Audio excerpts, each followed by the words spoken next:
Hey there, folks. It's Blair here. Today on the Year Ones, we're chatting with Tristan Choa. Now, early in his marketing career, Tristan has worked in multiple roles doing business to business or B2B marketing with a focus on inbound marketing using social media. And he's done this work for brands such as Canada Helps, PharmaGuide, and Philips.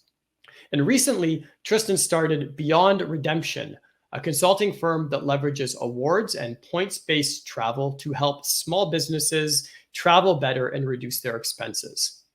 So put aside the distractions, get ready to think about how the insights and tips can help you. And let's welcome Tristan to the show by asking the dreaded, tell us about yourself question. Well, first, thank you, Blair, for having me over.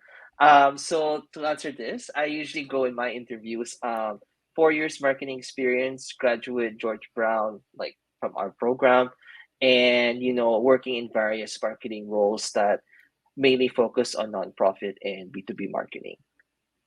Awesome. Now you said our program. What do you mean by our program? I mean, our days at George Brown. It's been a while, right? But I mean, yeah, it's good to be being here with the teacher, but in the more equal level than student to teacher role. But Yeah, yes, I yeah. mean, what I meant, yeah, for sure.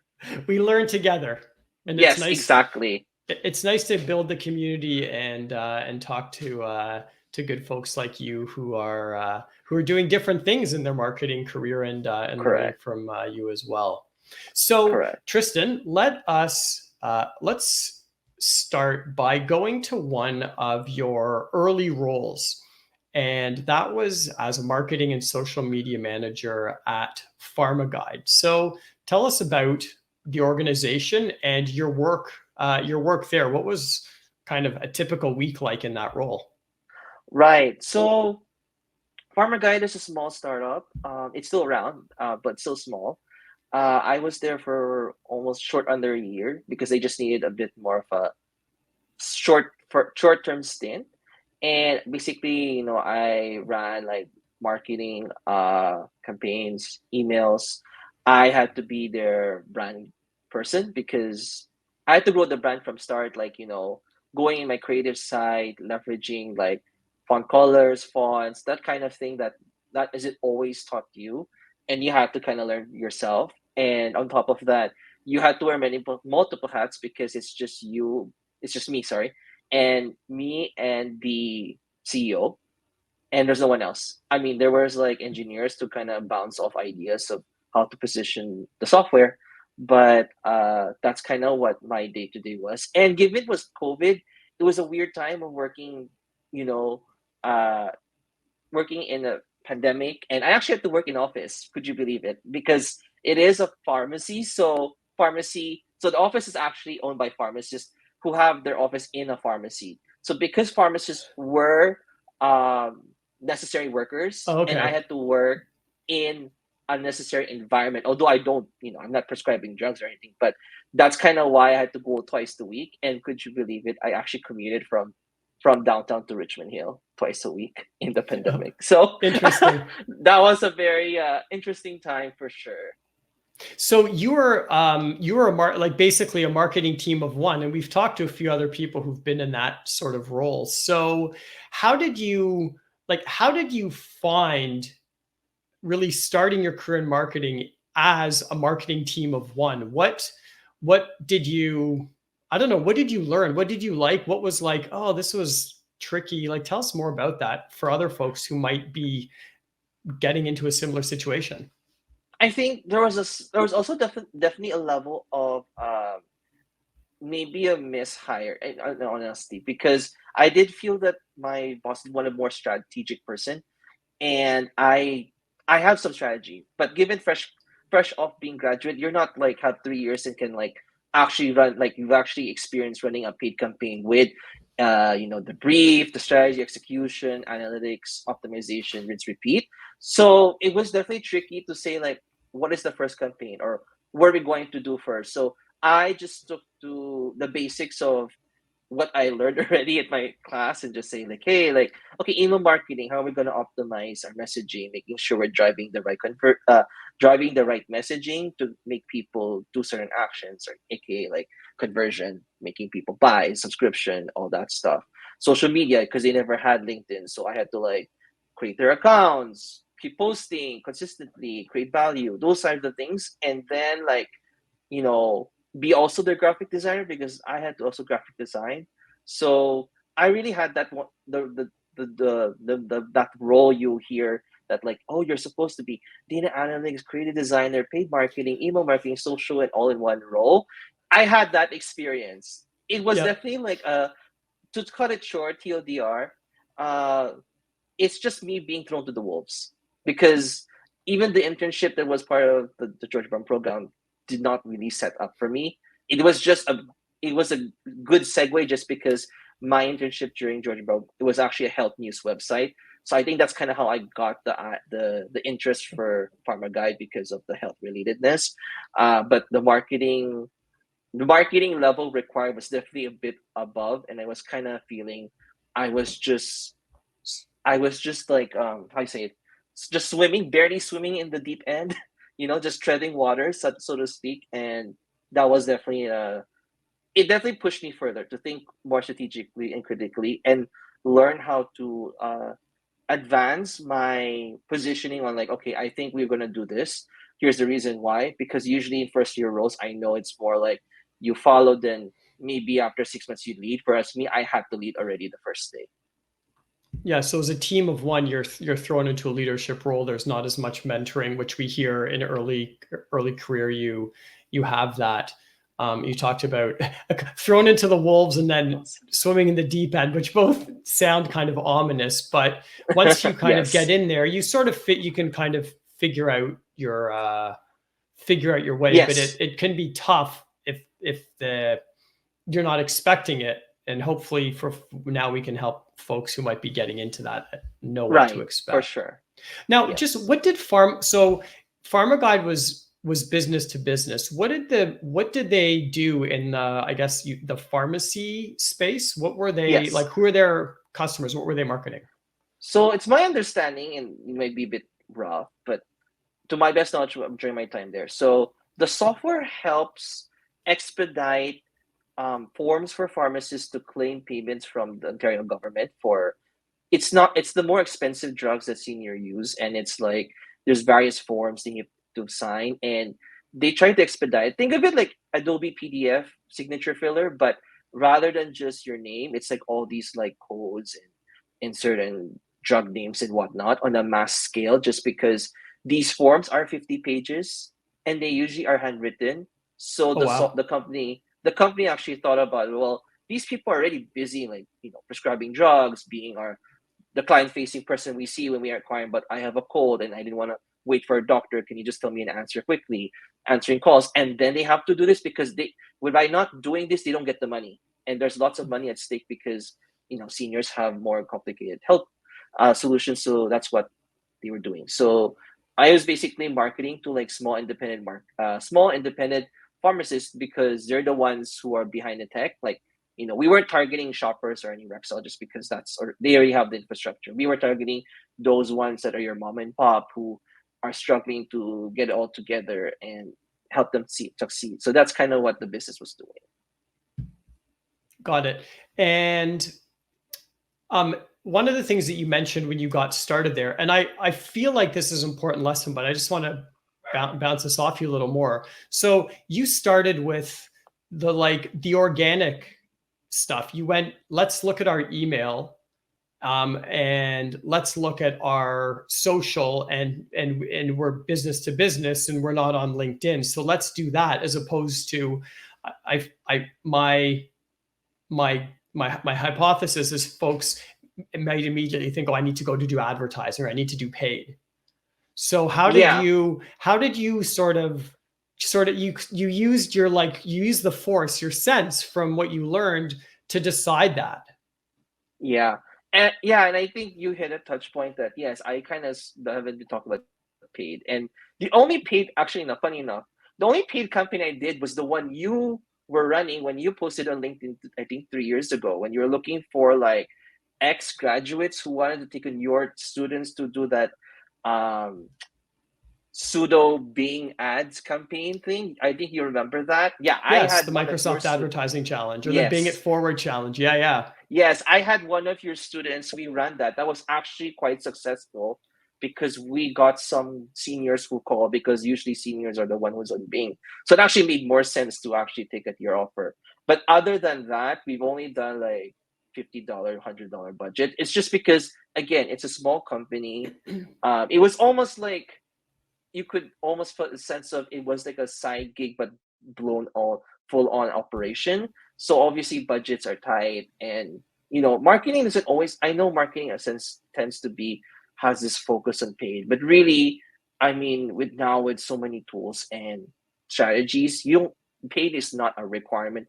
It's a nice plus, but of course, many brands grew from being organic and virality. So it's kind of marketing can be how you want to position at the end of the day. That's how I took on it.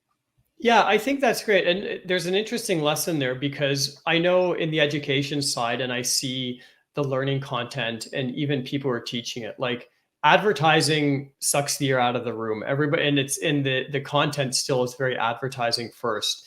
And it doesn't, I personally don't think doesn't do a great job of talking about owned and coming in and like your email, your website, even socials. Like there's the owned and the organic.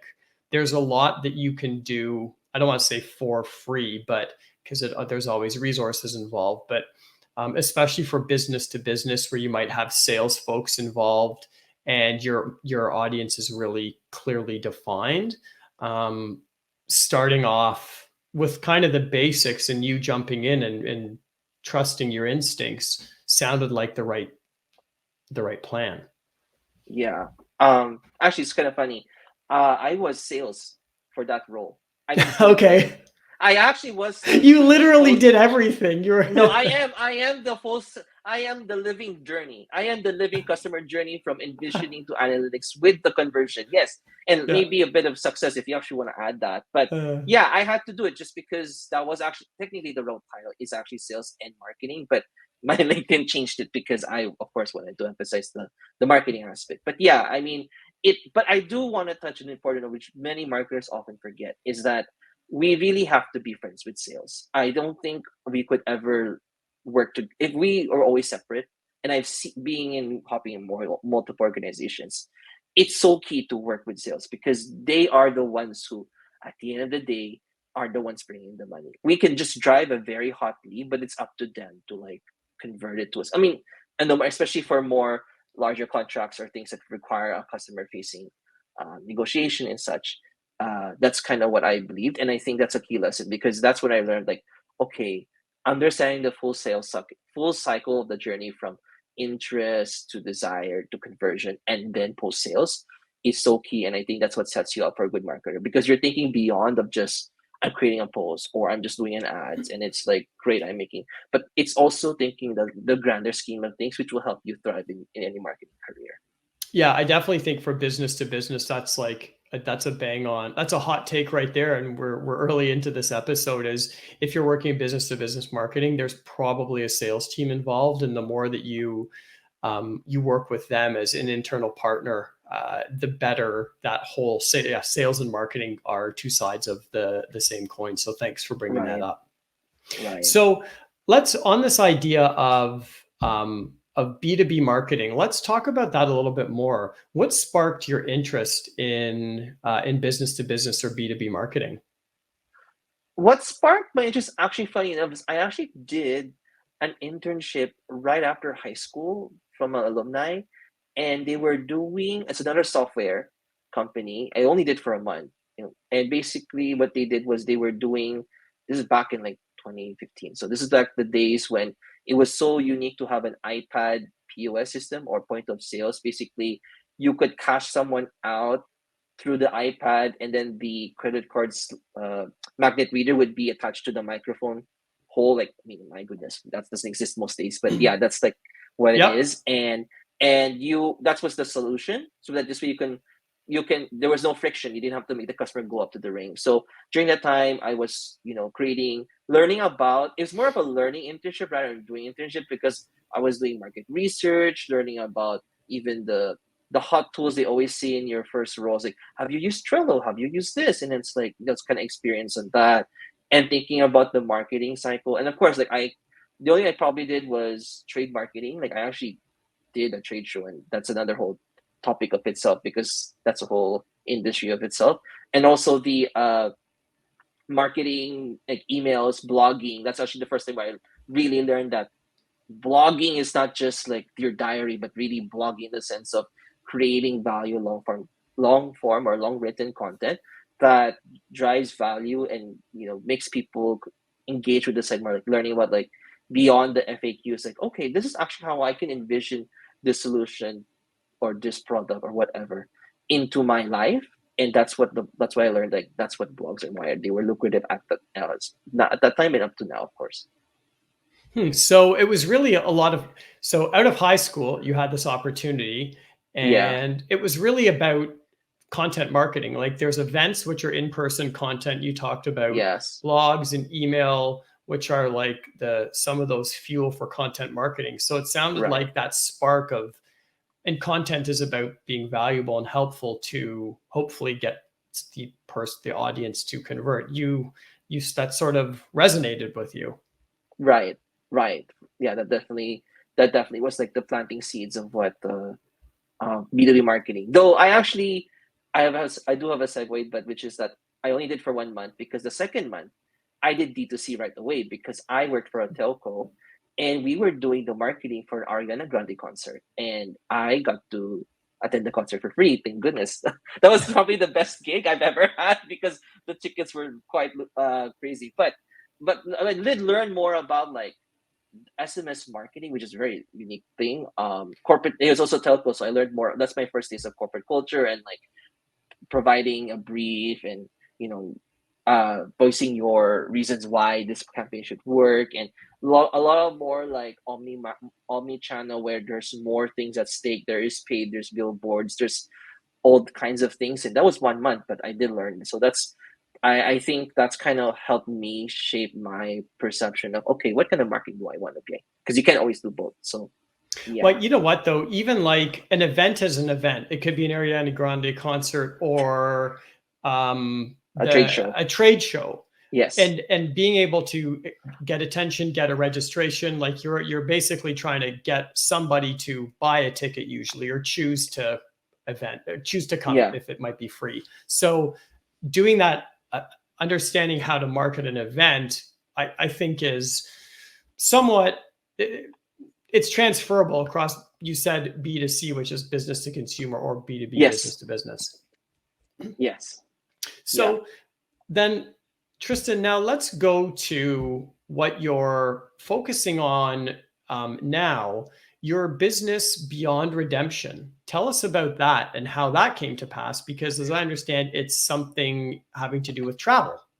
Yes. So it came typical story where it just came from passion to project and project to business. So I love to travel, but I was able to do it quite frugally with points. That's kind of, and then I tried to meet people on this in this space, and my business partner and I were like part of this like kind of travel friend group, and we were thinking like, is there anyone who actually does this, who can tell, who's paid to give you the answers to how to travel and points and make noise of the chaos and too many marketing that you see about credit cards because they all look good, but somebody can tell you the real deal.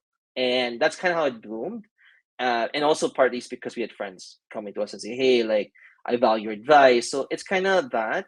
So the business really is just, we help people learn about which credit cards fits your lifestyle so that you can earn the points for those dream vacations. Now, as you mentioned earlier, you saw that I positioned it as a business. I did it only for LinkedIn just because of that's of course where the space is. But I use the company does help both B2B and B2C. I just put the B2B spin on it because of obviously my background. So I was thinking like where are more lucrative things, because in the B2C space it is very cutthroat just because especially now with TikTok, everybody thinks they're like a guru or some sort of they have the answers, and it's tough to rise above the noise when we also have 9 to 5s and certifications. We're not some we are not a digital nomad. We are not marketing freelancers who can just travel tomorrow and such. So that's kind of why it was B2C is hard unless you have those content of like, wow, you went to this place, you flew business class here, you took that nice 5-star hotel in the Maldives or whatnot, So yeah, that's kind of what we are and where we're and what we try to strive to help people in. Well, you know what? I feel like, not to overstep my boundaries, but I'll put my marketing hat on.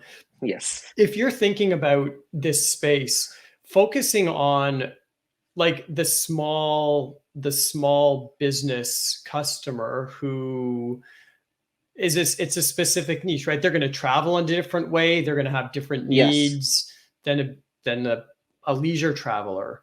And Yes. for them, like there's probably they probably have more budget to travel. It's essential for their business. It's not optional or again leisure. So Yes. going after them sounds like it would be a good strategy, and focusing on again the cards that are designed for business travelers. What are their needs for certain things? So I feel like that B2B niche and really leaning into that could be more valuable, and also less. I think there's probably less noise, right? Like you mentioned kind of TikTok and the like everybody's an online guru.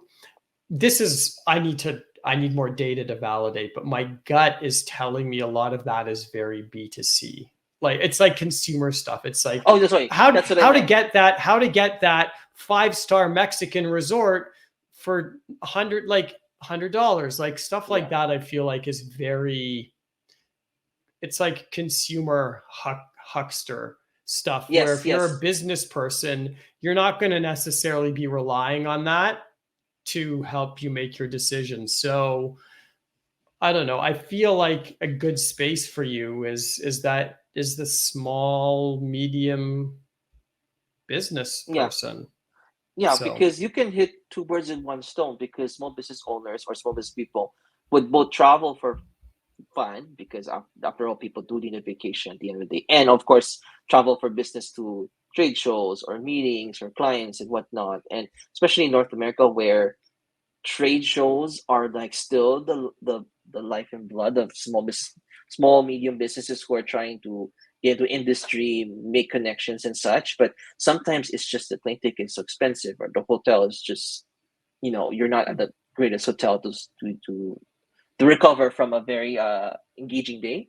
So yeah, you definitely hit a nail that definitely the B2B space is still untouched up to now, surprisingly. And B2C has been oversaturated for sure. yeah, and if you can help people make better use of the value that's attached to some of these cards and points and other loyalty types of Yes, programs and save them time, like I can totally see value in it. Like I would pique my curiosity um, if I was in that sort of space. So for yeah. sure. For sure. And what do you think? So how long have you been working on Beyond Redemption for? And what's, I guess, what do you see as your next main step, the next one thing you're looking to achieve with it? Right. So we just passed the 1 year mark in August. The next step, that's still that's being part of a business owner. It's not always clear what is the next step. Sometimes you think you know the next step, but really it's not what you want, or some things come up. For us, we're trying to get into the space of affiliate marketing and reaching out to influencers to like extend our reach, because I think we have to cut our losses and just admit that we're not video content creators like influencers. So tapping on them really makes our brand grow quicker, and ROI and all. ROI meaning return on investment is much greater, just because if it's not, we don't make clients, but at least we got our brand out there. That's key, because it's always about getting your face in front of the customer in this digital age, and lots of, as we talked about, noise and all that, and leveraging a person. We were looking for affiliate influencers who really believe in the same values that we do. So that's kind of how we picked our person. So I'm not announcing who it is yet, but we are in the works for sure.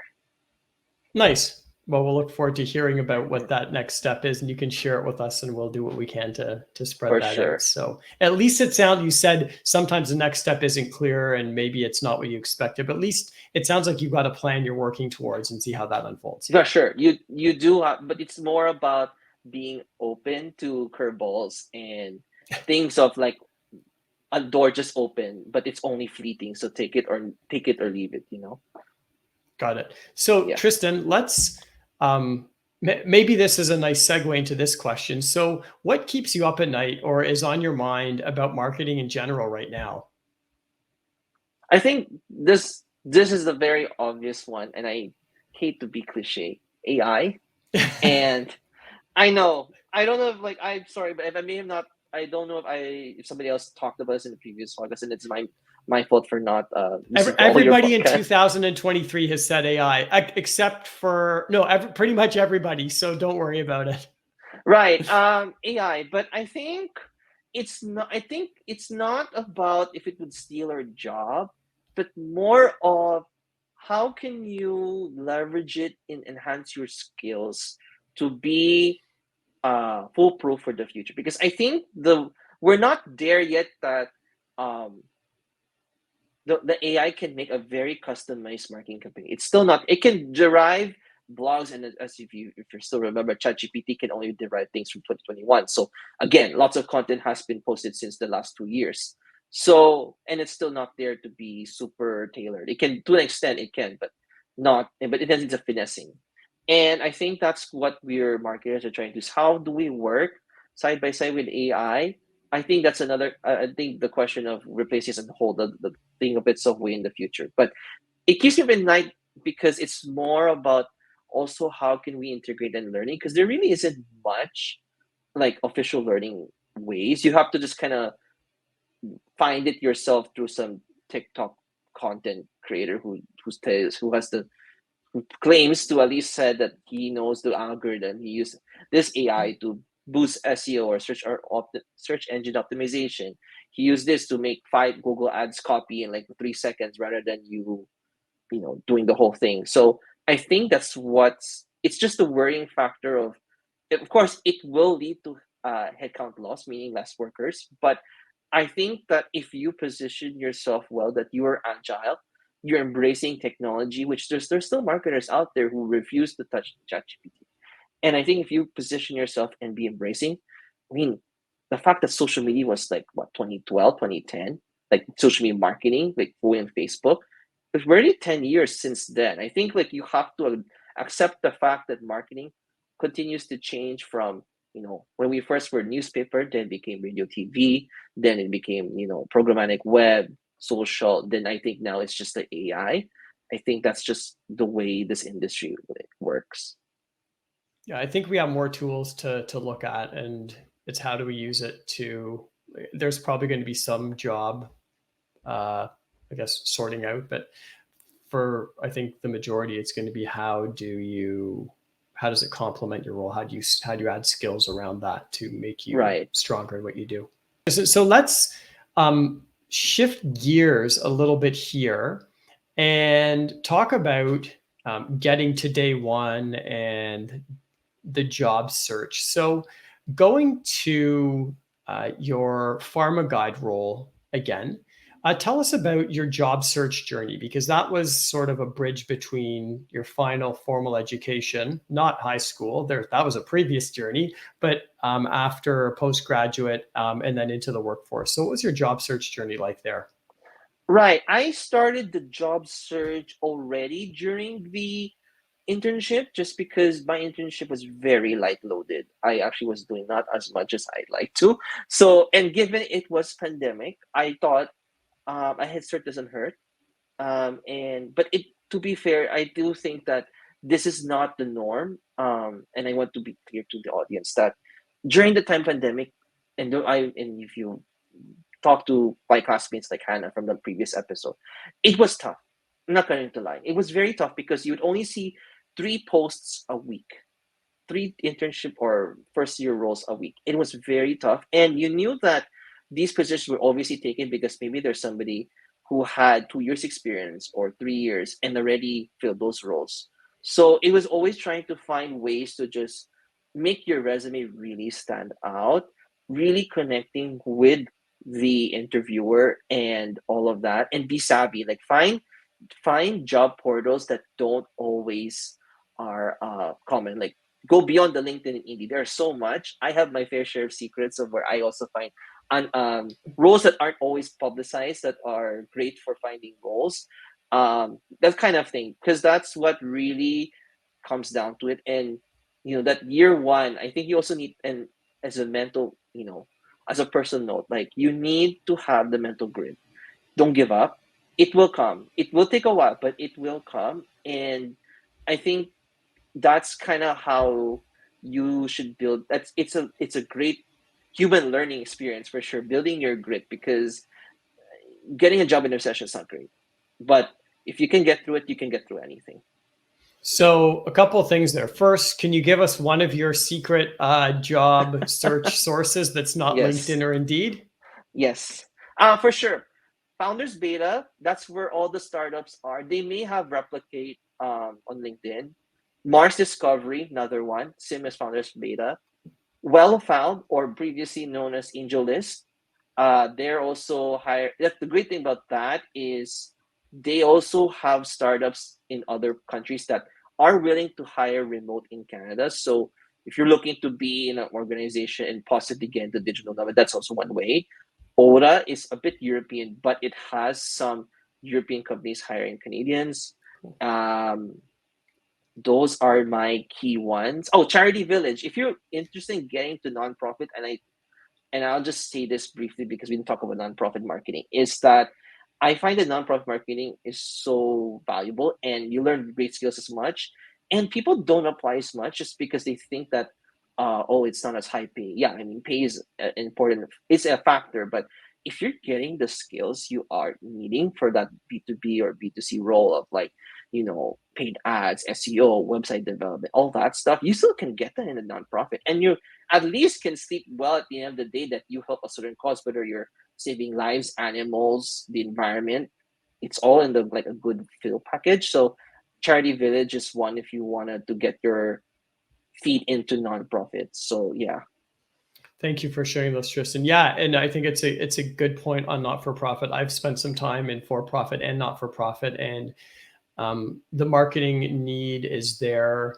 I guess there's not for profits of different sizes. My Right. experience is on the smaller ones. So if you like an environment that's a little bit more, I guess, less corporate, again, depending on the not for profit, some are Of probably course. more corporate, but something that offers you a bit more range in what you're doing in marketing, maybe a bit more flexibility to try some things, especially organic. Yeah, not for Right. profit is a good place. There is a trade off on pay, pretty much, but like you said, you generally feel good about the work that you're doing. It's important to pick a not for profit that aligns with your values. Otherwise, you're probably not going to be as into it. And I think it's an important thing for a not for profit.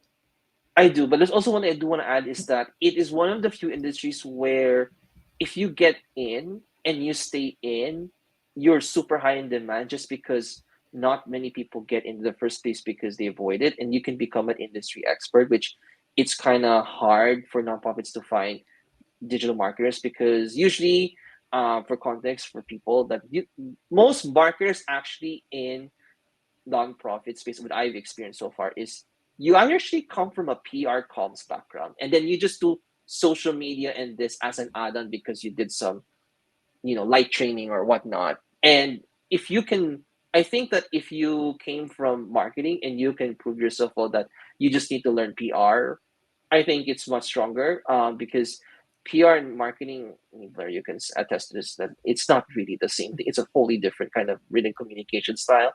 That's why they have different roles. But Mm-hmm. yeah, if you can, because especially now that being kind of helps. One of the things you've learned is that uh, charities are struggling to transform in the digital space. They learned that the hard way during COVID because they relied on their traditional 50-plus-year-olds who just gave blank checks and were happy, but they realized that those people can't always be relied on, and they lost out on connecting with young folks like us or young people, Gen Z, early like millennials towards the late 90s, who really are engaged in digital. And if you can like say to them like, hey, like, you can write a PR comms plan, great, but if you're not going to engage with the youth groups, how are you going to raise funds? Because those are the new generation that's going to bring funds for you. You can't rely on people who just gave you blank checks, and but there were your people who just relied on brand name. It's now more about cause driven, and what am I? Is my fund saving an animal? Truly, it's not just a UNICEF brand, and you just rely on that. Does it? Where does my money go to? So yeah, sorry, I know I touched a bit beyond, but I just wanted to give a sense that those people who want to get nonprofit, because we don't. It is a different type of marketing, because it's not D2C in the sense of your a promotion, a sale, some. It's a very different nuanced marketing. It is D2C like, but definitely a career choice that I wanted to shout out for year ones that you should consider, because I've also just learned as much in nonprofit space. Yeah, you know what? Let's play out with that for a while, because I'm going to second the shout out to thinking about not for profit or charity marketing. So, I think in my experience, it does. There's the opportunity to do both. So actually, let me step back. One, you talked about public relations and communications, and I've seen that. I'm going to use air quotes marketing in a charity or not for profit. It tends to for whatever reason lead with a communications or PR type of person, and they often don't think about the need for marketing. Right. But really, marketing is every organization. As a marketer will know that. But I find that there's definitely open space and for them to do better work and generate donations, get more corporate sponsors, you need more marketing. You can't just rely on public relations. So that's one thing. But on the work, there's an opportunity to do both business to business and business to consumer. And business to consumer in that place is generating donations. So someone's not buying a thing, but you're still exchanging money to feel good supporting the organization. So the B2C is how do you generate donations from individuals, and the B2B is many of them also they run programs for corporate partners who Right. want the stories of the partnership told, or work through the department that has actual people who are working with the corporates to try to nurture those relationships. So Right. working in a not-for-profit or charity might actually expose you to both business to business and business to consumer if we use those sort of frameworks. And a Yeah. not-for-profit, just to put a point on this, a not-for-profit, just like a for-profit business, has money that comes in and money that goes out, and the lights still need to stay on. At the end of the day, it's just they don't hold as much profits for shareholders. It all goes back out into programs, but it's still a business. And the sooner that a not-for-profit or charity accepts that and realizes they need marketing, the better off they're going to be Right. in order to deliver on their deep values and the mission that is more than just profit. So yeah, I think it's a great space, and I appreciate you sparking this conversation and getting folks to consider working in a charity or not for profit. Yeah. Happy to. So, okay, let's see where we're at. You know what? So it sounds like you were searching in the pandemic. It's been very your experience has been quite dynamic. In some cases, juggling multiples of jobs. But think about your different job searches and like, what do you find is the hardest part of the job search that you need to kind of overcome or work through? I think really it comes at the end of the day, getting the first interview. And I think that's just the hardest part, because once you land the first interview, you're ready, I would say 75% done, because you were able to wow among yourself amongst the applicant pool. Everything else is just really like, did you do your homework to research the company? Did you present yourself well? all of that. But it's about like that getting the resume, and because you need to rewrite it. That's how I did it. Was I rewrote every resume for most of my jobs, because I thought like, okay, I have to take out this bullet point because this job did not focus on email, so I'm gonna remove email and add this, or it wanted a bit more of branding, so I'm gonna add in more of like how I incorporate brand marketing. It's kind of that thing that it's grueling, because you want to present yourself as and feed them that you're like, hey, I am the best candidate. I literally have in the bullet points that I have, the resumes to sorry, the experience I have to do well and succeed in this role. And I think that's just really grueling to do the work, and also to job search and find those jobs. And yeah, that's basically, I would say, the hardest part. Tailoring the resume for to get the interview. Like that's the first step. Yes, It's to get you need to get your foot into the door. yes. And it's, yeah. And I mean, also, let's also talk about the elephant in the room: cover letters. I personally feel cover letters is a cherry on top, or a really great space to explain whether you're uh, to tell a story that's beyond the resume. I think that's also another thing that people forget. I know cover letters is daunting, and I agree. Yeah, you can, yes, ChatGPT. I admit I do ChatGPT for the base, but I don't just blindly submit what ChatGPT tells me. I use ChatGPT, but I tailor it to like write more human notes that I'm a human, and we're marketers. At the end of the day, you and I, Blair, we agree that marketers these days are storytellers. So if you can sell yourself and tell a story in a cover letter, I mean, isn't it kind of like a little, in a way, a pseudo marketing assignment, because you trying to sell yourself why you're best for the role and convert them into getting you to be hired? You know what I mean? So, Totally nailed that's it. kind I of, like yeah. mic drop right there, Tristan. Exactly. Yes, exactly. That's what I learned. It so, and like, the more you personalize it, like, you know, rather than dear hiring manager, just go into a company page. Just type. If you can't find out in the job description who you report to, just at least put department head, because that will always get you. You're always doing extra step, and then you can research formats. But my bread and butter is always, write the base, tell a story, pull some pull your highest achievements on the resume, because the resume already has all of your experience, but you want to highlight the ones that were like above and beyond, the praises, the real big numbers. If you landed a very high cost per click campaign assignment, you were able to make the website rank one, you drew 10,000 followers, any like that kind of thing, you just put in the cover letter. And that's just how also it gets the conversation starting, and sets your interview for more of quick touch base. Or because I've noticed that if you've written a cover letter, the interview isn't as scary if they're asking so many prying questions, because you already sold your story in the cover letter. And Mhm. that, I think, people often forget that. That's the reason why there's so many questions in the first interviews, because they only have your resume, so they want to know about you. But if you tell a story, you can definitely create a space where you're more comfortable. And especially, I know there's people out there who hate being asked questions, but you can lessen your questions definitely if you just like give them some answers to their preliminary questions of who are you, weaknesses and strengths, what's your best achievements, how you took over a difficult time. Any of those you can just put in the cover letter, because there's no like exact format.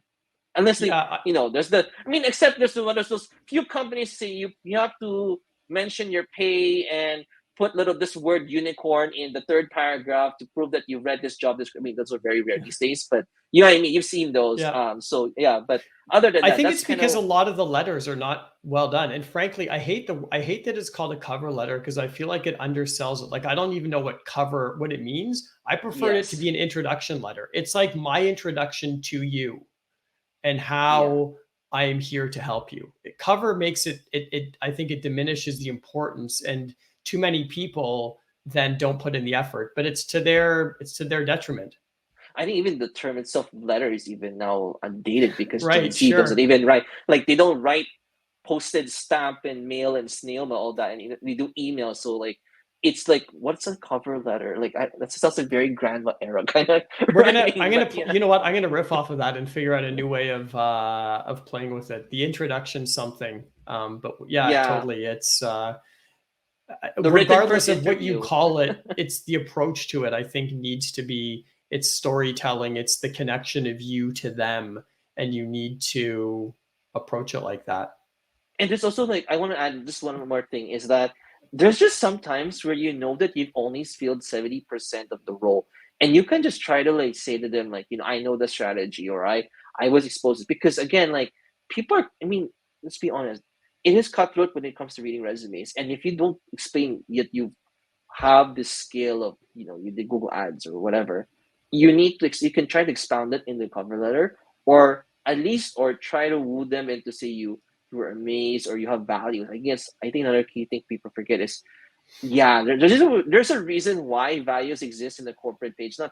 It's not because of what we're taught in marketing to just create some sort of business, let's create a business and create missions. It's also a great way to segue into cultural fit, that you don't get that interview to third round, but you can start already planting seeds of, okay, this guy may not have the skills, but he's easily trainable. He'll get along well with our colleagues and our department head, and he'll thrive, and we'll thrive together, and we'll profit together.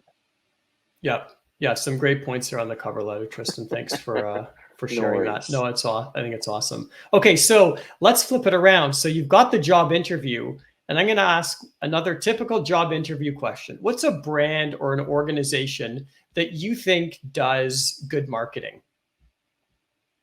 My go-to, my go-to always is Canadian Blood Services. I know people seem like, like Duolingo or whatnot, but I have a very different reason why I don't choose them. I chose Canadian Blood Services just because they had one line and they nailed brand marketing so well. Is if you go to their Insta handle, they're not just repeating their name in the Insta handle.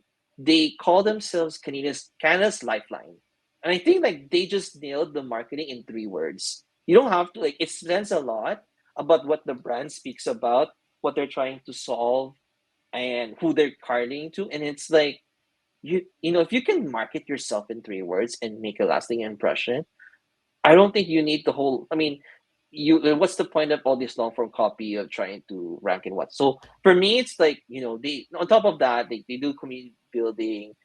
They create this ecosystem of like people. They praise people and welcome people for doing blood. They raise awareness of how important blood donations is, and of course, it's a charity. So I mean, maybe that's my soft spot, but that's kind of what struck me the most, because most brands, they just repeat things in the profile section, but they did it in a way that really speaks out to who they are. You know what? You know what? One of the things that I love about Canadian Blood Services as well is I hesitate to call it a tagline. I don't know if they still use it, but it's like it's timeless. It's in you to give. Like those 5 words Yes. encapsulate like it's emotive. It talks about what they typically ask us as individuals to do to donate blood. So yeah, I think however they came up with that line, it is just it's a classic. Yeah. So yeah, that's Yes. a good brand. I personally haven't had much experience with it, but I'm going to do a little bit of looking around now that you mention it and see what else they do. All right, Tristan. Now let us start to think about some things that you've learned along the way. And another typical job interview question is about tell us about a time you made a mistake, or maybe it's a rookie mistake that you see that you want to let folks know about. Wow. Okay. And we're going to the question number 3 already. Okay. Usually I go with I kind of, it's hard to do this one just because I mean, I'm trying to be really good at my work, so I try not to make mistakes. Usually, if it's a Of blip, course. I'll be honest, I find this question a bit hard because some mistakes are like so small you forget about it that I can't even expound it. And I like, unless you like really like screwed up, like maybe for me, mistakes I verbally only experienced is just grammar. I misspelled something in a post. Really, that's how I do it and try to like talk in a story. I know we're not really interviewing job and I'm not answering the question. I'm being more upfront here, but that's how I got about. I mean, unless like sometimes the job description helps me find, it's like, okay, maybe there's an actually scenario here where I think that's what they ask this question because they know it will come to this job specific. Maybe it's a certain scenarios for this specific role is going to encounter. If you can draw from past experience and think about it, because I feel that if you're just going to write a generic answer of like, I missed grammar or I didn't send an email, it's not going to be relatable. You're not going to stand out. And I find that this question, again, it's part of tailoring and telling a story. Like, that's what marketing is all about, right? Tailoring your messaging to drive the right customer. So again, I find this question, sorry, Brett, I'm not answering the question just because I'm not saying I don't have an answer or I don't want to answer, but I think it's a very nuanced question that I find within my strategy to getting roles is you answer based on what you think they want to hear that would encounter in that role. Yeah, it's a tricky one. I think it sort of speaks to we're not as comfortable talking about, like, we can find For all of our sure. successes, but we're not comfortable talking about times when we made a mistake or use the F word, fail. But it's often how they're usually not so big that they're career ending or limiting. Right. And it's how did you respond to those situations. So yeah, even if you made it's funny, we had one recently where it was, you talked about a grammar mistake in a post or a spelling mistake. Someone forgot to check links in an email and sent the Right. email out, and then it was like, oh geez, like those links didn't work, got the feedback. So there's always little things, and it's trying to, if you're just be prepared to, I guess, answer the question if you're going to get it. Even if it is a small thing, you can always just For be sure. ready to weave that story. For sure. But I always come to the approach of trying to stand out because let's face it, the average applicant pool of marketing roles are 150 plus, right? So every Totally. bit trying to step out of the shine yourself out always stands a long way. So Tristan, what is an important lesson that you learned in your year one? Ooh, that's a good question. I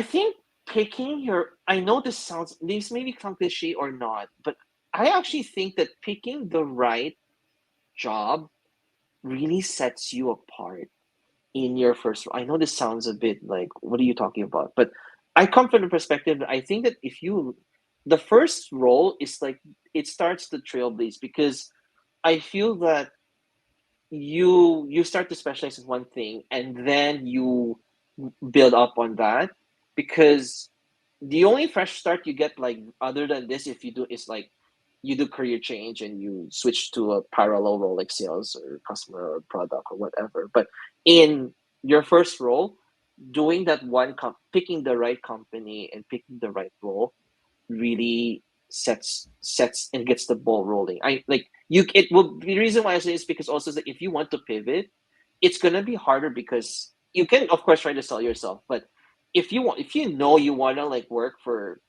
CPGs or consumer product goods like your Unilevers, your Procter and Gamble, aka the people who sell Tide, Coca-Cola, your your your your bathroom products, whatnot.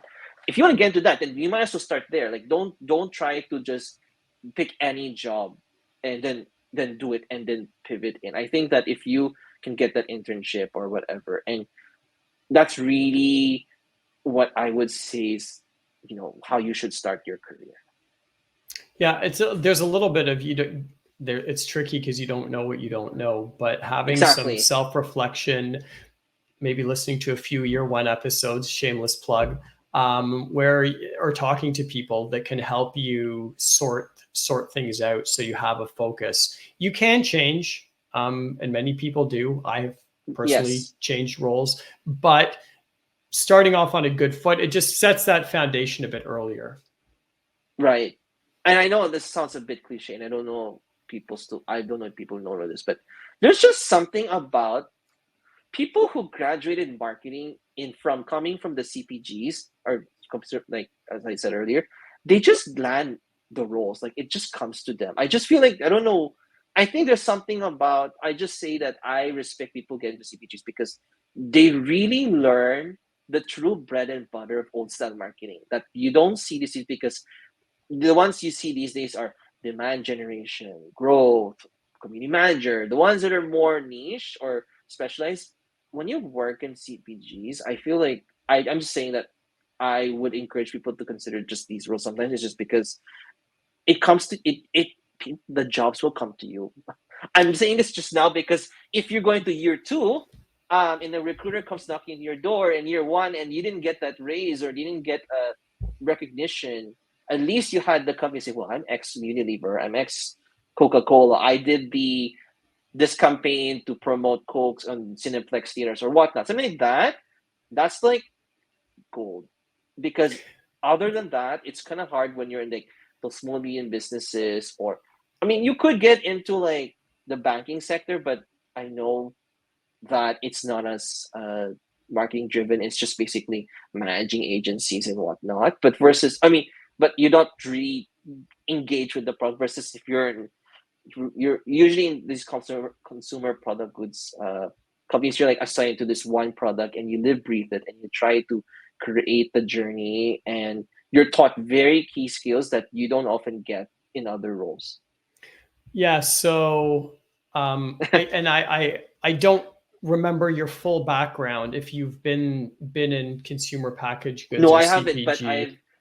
I have many friends and family who came from there, and usually if you look at their LinkedIn, it was just, I feel like they got a golden ticket. Sometimes I just say CPGs are golden ticket in the sense of because you are trained differently than everyone else. It's not no. Of course, you may fall short on a certain digital skill, but I think having to live the experience of the five P's. I know this. I'm chasing the.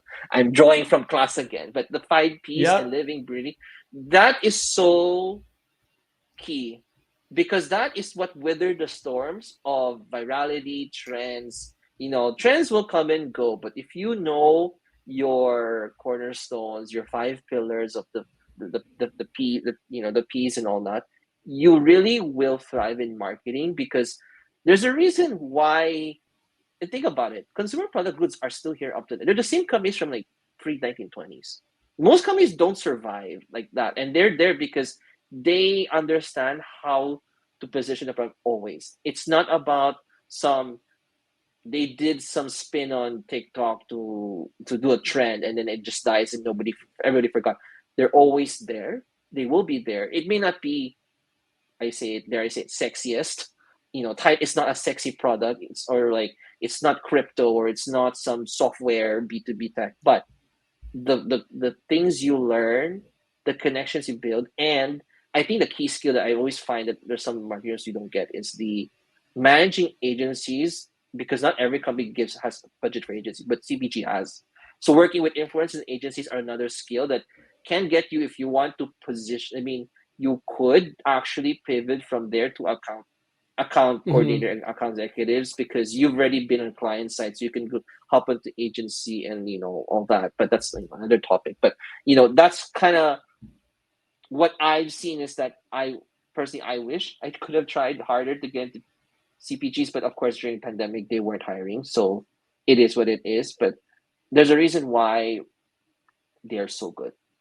So, yeah, and whether you know this or even the audience, of full disclosure, like my background, my marketing training is in consumer packaged goods. I trained at General Mills, which is a company that's been around close to 100 years.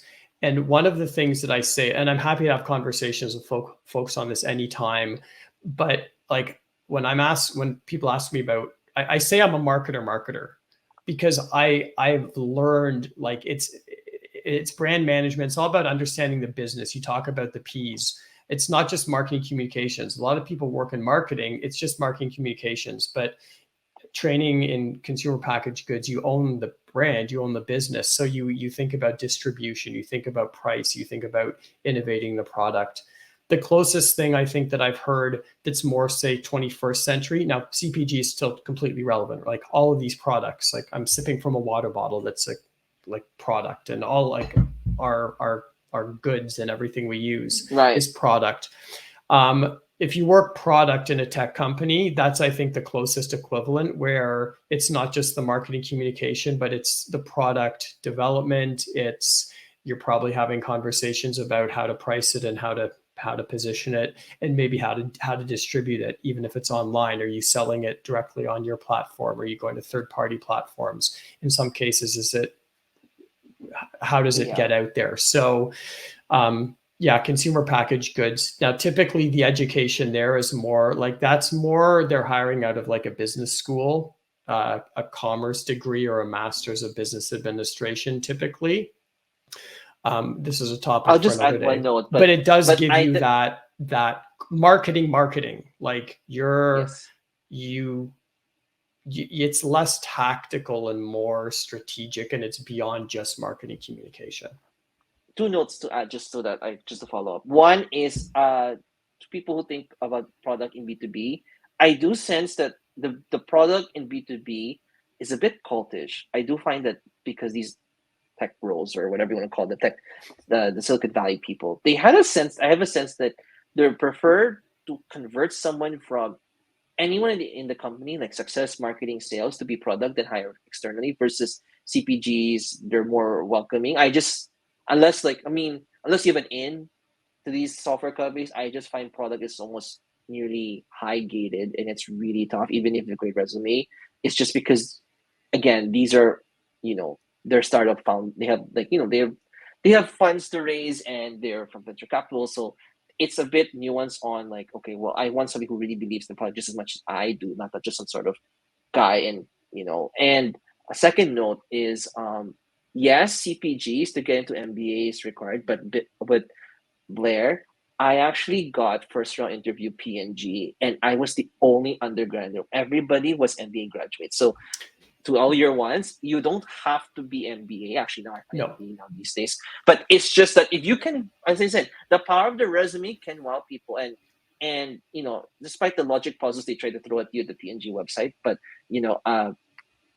I can do it, and if you can do it, and I just let my guard down. That's the reason why I didn't get the judge, because I let my guard down because of the interview process, because they did an interview training session, but I didn't realize that actually it was actually first round interview in disguise. Got it. So that was right. That's probably what I was weeded out, but I can tell you that if you a powerful resume can do what you wonders. Yeah, I'm not implying you don't need you don't need For an sure. MBA. That helps, but I know at the undergrad level, typically it's like a commerce degree or a business degree, a bachelor of something, like a BCom, Yeah. bachelor of commerce or business, is the basic, because you are learning about you've done 4 years of university as one, and then you're learning about all parts of the business. You've done some finance, you've done some accounting, you've done some marketing, some operations, HR. You've got that. So you don't need a master's degree to get into consumer packaged goods, but typically a commerce degree is that, an undergraduate commerce is that. Well, I just graduated in poli sci, so well, the thing is, there's different careers, and we went on to a bit of a different path here about consumer packaged goods, which is another industry. And the thing is, there are diverse roles within it, more like marketing communication. Like there's a place for you if you want to get into it. It's just kind of how do you find that spot? Yeah. Tristan, it was wonderful to chat with you and to go on these different divergences and hear about your starting point and what you're doing with Beyond Redemption and where your next step is going to lead you. So thanks for investing your time with the Year One community. And then before you go, time to plug yourself. Let people know where they can find out about you, see some work or whatever you're sharing online. What's the best way to do that? So LinkedIn, definitely me. I'm very active on LinkedIn. You can find me by my name, spelled out. I think Tristan Choa, or TJ Choa. I think it's a shortcut. Beyond Redemption, we are, I think, everywhere. Our handle is Redeem Point, so very easy to find us rather than finding our brand name. And yeah, I think Instagram, Twitter, TikTok, we have it in We'll put a all the company links in page. the So show notes. yeah, well, for sure. Yes. Awesome. So remember, friends, getting a job, any job, isn't easy. There's lots of opportunities in marketing with all different backgrounds, but there's definitely a role out there for you. And with folks like Tristan and myself, we're here to help you get it. So thanks for joining us, and we'll look forward to seeing you next time. Thank you again, Blair.